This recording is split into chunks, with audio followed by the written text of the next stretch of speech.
नमस्कार दोस्तों। हाल ही में रूस के राष्ट्रपति पुतिन भारत आए। उनके इस दौर के बाद सबसे बड़ा सवाल यही है कि आखिर पुतिन भारत क्यों आए।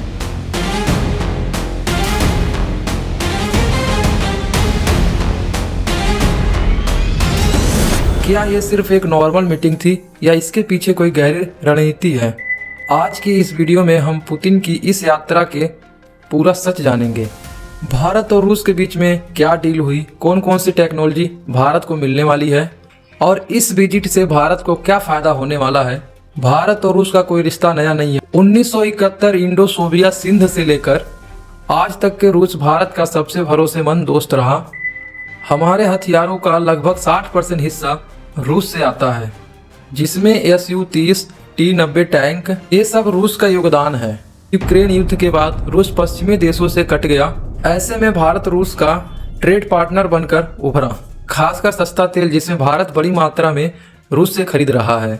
इसलिए पुतिन का आना भारत एक दौरा नहीं, बड़ा रणनीति का एक कदम था। ये यात्रा तय टाइम पर नहीं बल्कि एक खास समय पर हुआ। रूस पश्चिम से अलग हो चुका है, चीन रूस पर ज्यादा हावी हो रहा है और रूस चाहता है कि भारत उसके साथ एक बैलेंस पार्टनर की तरह साथ में रहे। इसलिए पुतिन खुद भारत आए कि दोनों देशों के रिश्ते को एक नया दिशा दे सके। भारत भी रूस से दूरी नहीं बनाना चाहता, क्योंकि अंतर्राष्ट्रीय राजनीति में एक दूसरे का साथ होना बहुत बड़ी बात है। दोस्तों, पुतिन और मोदी के मीटिंग में आखिर क्या बात हुआ, इसे मैं 3 हिस्सों में समझाऊंगा आपको। दोस्तों, पहला, नई पनडुब्बी टेक्नोलॉजी। रूस ने भारत को न्यूक्लियर सबमरीन टेक्नोलॉजी देने की इच्छा जताई है। यह चीन और पाकिस्तान दोनों के लिए जियोपॉलिटिकल के संदेश है।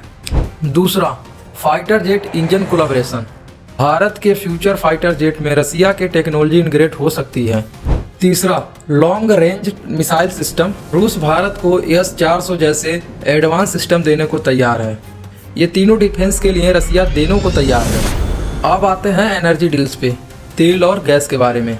भारत पहले से ही रूस से सस्ता तेल खरीद रहा है। इस मीटिंग में तय हुआ कि भारत रूस के ऑयल फील्डिंग में निवेश करेगा। रूस भारत को लंबे समय तक डिस्काउंट पर तेल देगा। LNG प्रोजेक्ट पर चर्चा बढ़ी। Trade and economy. दोनों देशों ने यह भी प्लान किया फार्मा और IT सेक्टर को एक्सपेंड किया जाए। डॉलर के बजाय रुपये रूबल ट्रेंड बढ़ेगा। एग्रीकल्चर और मशीनरी का ट्रेंड बढ़ेगा। भारत और रूस का अगला ट्रेंड है कि $50 बिलियन वार्षिक व्यापार। यह सिर्फ रसिया इंडिया की मीटिंग नहीं थी, ये इसका अंतर्राष्ट्रीय रणनीति पे गहरा असर है। अमेरिका और यूरोप चाहते हैं कि भारत रसिया से दूर रहे।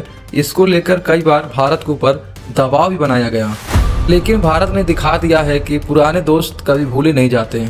दूसरी तरफ रूस दिखाना भी चाहता है कि वो पूरी तरह चीन पर निर्भर नहीं है। भारत रूस के लिए एक बैलेंस पॉइंट है, इसलिए ये यात्रा जियोपॉलिटिकल मैसेज भी बना। चलो अब बात करते हैं सबसे जरूरी मुद्दे पर, भारत को इससे क्या मिला।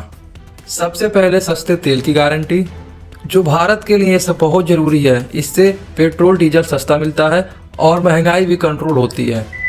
दूसरा, डिफेंस टेक्नोलॉजी एक्सेस। रूस वह टेक्नोलॉजी देने को तैयार है जो पश्चिम देश कभी नहीं देते। तीसरा, मैन्युफैक्चरिंग का मौका। इंडिया रसिया डिफेंस प्रोजेक्ट से भारत में फैक्ट्री जॉब बढ़ेगी। चौथा, डॉलर फ्री ट्रेड।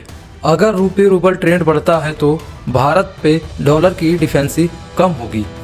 पांचवा, स्ट्रेटेजिक एडवांटेज। रूस भारत का पुराना दोस्त है। रूस के साथ भारत का अच्छा संबंध है। चीन को भी इनडायरेक्ट मैसेज है कि भारत अकेला नहीं है। तो आप समझते हैं एक लाइन में, पुतिन भारत इसलिए आए थे भारत और रूस की दोस्ती को नई दिशा दी जा सके। सस्ता तेल, नई डिफेंसिव टेक्नोलॉजी और बड़ा व्यापार।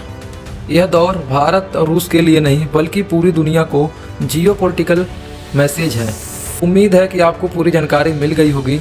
अगर वीडियो पसंद आया हो तो लाइक करें, शेयर करें। ऐसी इन्फॉर्मेशन वीडियो के लिए इस चैनल को भी सब्सक्राइब कर लें